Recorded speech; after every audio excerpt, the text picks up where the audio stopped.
Bacaan liturgi Minggu 13 Februari 2022, hari Minggu biasa ke-6. Bacaan dari kitab Yeremia. Beginilah firman Tuhan. Terkutuklah orang yang mengandalkan manusia, yang mengandalkan kekuatannya sendiri, dan yang hatinya menjauh dari Tuhan. Seperti semak bulus di padang belantara, ia tidak akan mengalami datangnya keadaan baik. Ia akan tinggal di tanah gersang, di padang gurun, di padang asin yang tidak berpenduduk. Diberkatilah orang yang mengandalkan Tuhan, yang menaruh harapannya pada Tuhan. Ia seperti pohon yang ditanam di tepi air, yang merambatkan akar-akarnya ke tepi batang air, dan tidak mengalami datangnya panas terik. Ia seperti pohon yang daunnya tetap hijau, yang tidak khawatir dalam tahun kering, dan yang tidak berhenti menghasilkan buah. Demikianlah sabda Tuhan, syukur kepada Allah. Berbahagialah orang yang menaruh kepercayaan pada Tuhan. Berbahagialah orang yang menaruh kepercayaan pada Tuhan. Berbahagialah orang yang tidak berjalan menurut nasihat orang fasik, yang tidak berdiri di jalan orang berdosa, dan yang tidak duduk dalam kumpulan kaum pencemooh. Tetapi yang kesukaannya ialah hukum Tuhan, dan siang malam merenungkannya. Berbahagialah orang yang menaruh kepercayaan pada Tuhan. Ia seperti pohon yang ditanam di tepi aliran air, yang menghasilkan buah pada musimnya, dan daunnya tak pernah layu. Apa saja yang diperbuatnya berhasil. Berbahagialah orang yang menaruh kepercayaan pada Tuhan. Bukan demikianlah orang-orang fasik, mereka seperti sekam yang ditiup angin, sebab Tuhan mengenal jalan orang benar, tetapi jalan orang fasik menuju kebinasaan. Berbahagialah orang yang menaruh kepercayaan pada Tuhan.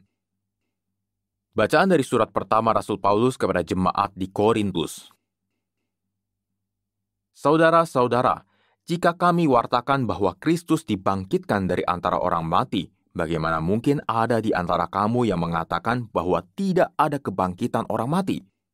Sebab andai kata benar bahwa orang mati tidak dibangkitkan, maka Kristus juga tidak dibangkitkan. Dan andai kata Kristus tidak dibangkitkan, maka sia-sialah kepercayaanmu dan kamu masih hidup dalam dosamu.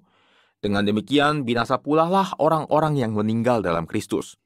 Dan jikalau kita berharap pada Kristus hanya dalam hidup ini, maka kita ini orang-orang yang paling malang dari semua manusia. Namun ternyata Kristus telah dibangkitkan dari antara orang mati sebagai yang sulung dari antara orang-orang yang telah meninggal dunia. Demikianlah sabda Tuhan, syukur kepada Allah. Alleluia, alleluia, alleluia.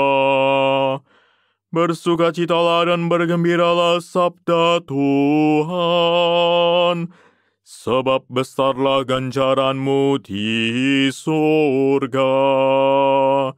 Alleluia, alleluia, alleluia. Inilah Injil suci menurut Lukas, dimuliakanlah Tuhan. Sekali peristiwa, Yesus turun dari sebuah bukit bersama dengan ke-12 rasul dan berhenti pada suatu tempat yang datar. Di situ berkumpullah sejumlah besar murid-muridnya dan banyak orang lain yang datang dari seluruh Yudea dan dari Yerusalem dan dari daerah pantai Tirus dan Sidon.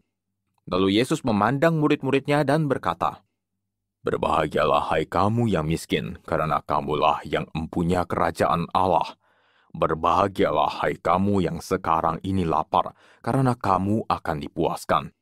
Berbahagialah hai kamu yang kini menangis, karena kamu akan tertawa. Berbahagialah kamu bila demi anak manusia kamu dibenci, dikucilkan, dan dicela serta ditolak. Bersukacitalah dan bergembiralah pada waktu itu, sebab sesungguhnya besarlah ganjaranmu di surga. Karena secara itu pula nenek moyang mereka telah memperlakukan para nabi. Tetapi celakalah kamu, hai orang kaya, karena dalam kekayaanmu kamu telah memperoleh penghiburan. Celakalah kamu yang kini kenyang, karena kamu akan lapar. Celakalah kamu yang kini tertawa, karena kamu akan berduka cita dan menangis. Celakalah kamu jika semua orang memuji kamu, karena secara itu pula nenek moyang mereka telah memperlakukan nabi-nabi palsu. Demikianlah sabda Tuhan, terpujilah Kristus.